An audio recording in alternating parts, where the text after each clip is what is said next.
Hi, Michelle Glass here. Welcome back to another episode of the Digestive System, Chapter 24, Lecture 24.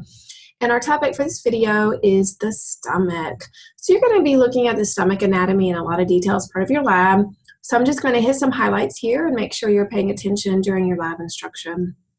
So obviously the esophagus is going to dump bolus into the stomach, and then the stomach is going to secrete what we're going to call chyme into the small intestine. The top portion of the small intestine is referred to as the duodenum or duodenum, so I've labeled it that way here. Now notice you have two sphincters controlling the entry and exit at the stomach. So between the esophagus and the stomach, you have that esophageal sphincter. Remember, it's the movement of the bolus that will push open the esophageal sphincter, opening up into the stomach. And then we will see that the pyloric sphincter is controlling the opening or the exit of the stomach, leading into the duodenum or the top portion of the small intestine. You can see too that we have a wrinkled stomach. So that mucosal lining has lots of wrinkles that are able to allow for expansion. Those wrinkles are called rugae. So this is a kind of a lot of folding. If you fill up your stomach with a whole lot of food, then you would expect it to be a much smoother lining than when that stomach is empty. So we'll see that quite a lot. We'll see too that there are different types of cells located at different parts of the stomach. All of that is described for you in your textbook. And I'm not going to ask you to get quite that detailed, but if you are interested or if you need that for future reference, it is there.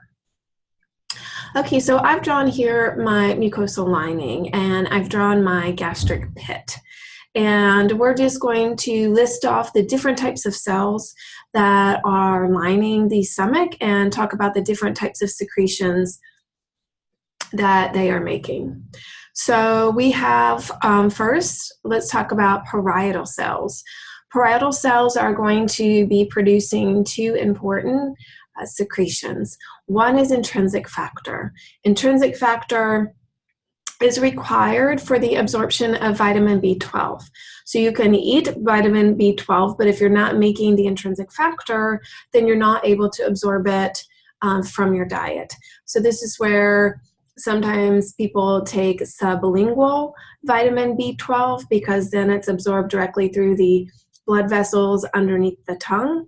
And sometimes people have to get B12 injections, which is a way of getting B12 into the system, bypassing the need to have that absorbed through the digestive tract. B12, remember, is important for stimulating hemocytoblasts to differentiate.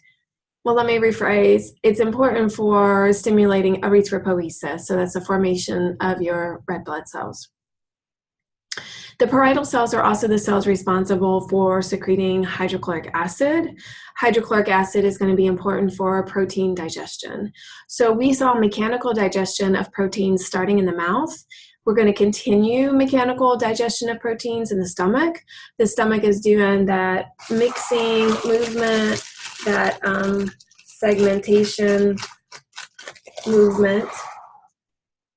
And so that's going to help break down those proteins. But here's the first time that we see a chemical digestion of proteins. Hydrochloric acid would be important too to help denature any pathogens that might have been swallowed with the foodstuff. And also remember, your respiratory mucosa is sweeping mucus with pathogens into the esophagus so that it will make its way here to the stomach for that hydrochloric acid to denature pathogens. You also have what are called chief cells. These cells are releasing pepsinogen, which is a pre-enzyme, meaning it's not fully configured and can't really work. When pepsinogen is in the presence of hydrochloric acid, it converts to pepsin. And now that pepsin can really help to digest proteins.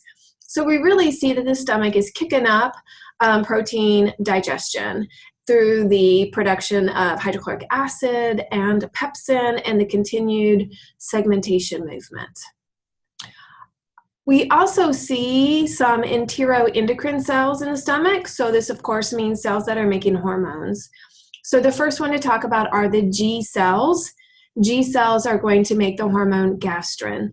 Now we will see gastrin being produced in the stomach and also in the duodenum. So we'll talk about it again in future video. Gastrin is a hormone that really just gets that stomach working. So gastrin is going to stimulate the stomach.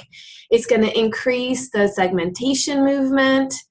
It's going to increase the activity of both parietal and chief cells. So gastrin, gastric activity is increased. Okay, so that's going to kind of set it apart from the group of hormones that we'll be talking about with the stomach, or excuse me, with the digestive tract.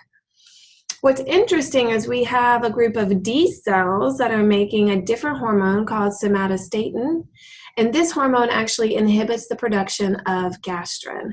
Now, this hormone is always being released. In fact, it's the job of the nervous system and the endocrine system to turn off the production of somatostatin in order to get gastrin produced in order to stimulate gastric activity.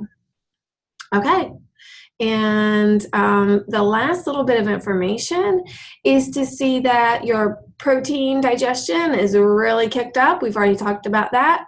We have hydrochloric acid and pepsin helping with the chemical digestion of those proteins. So we're taking them from, these big complicated molecules into polypeptides, perhaps even taking it down to amino acids.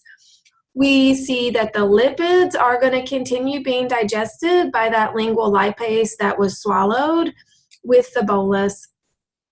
And then really we'll see that the salivary amylase will work for a little bit in the stomach. And then once it really mixes with the hydrochloric acid, the pH is too low for salivary amylase to work. So we'll see that essentially carbohydrate digestion started in the mouth and basically it's on hold in the stomach. Remember, we also have the segmentation movement. So we do have mechanical digestion that's happening here. And all this is being coordinated by the gastrin hormone, which is really stimulating both the muscle contraction and the secretion of hydrochloric acid and pepsin. Once your bolus mixes with the hydrochloric acid in the stomach, we're going to call it chyme. So as we move into the small intestine, we are going to start referring to it as chyme. Okay, that is it for now.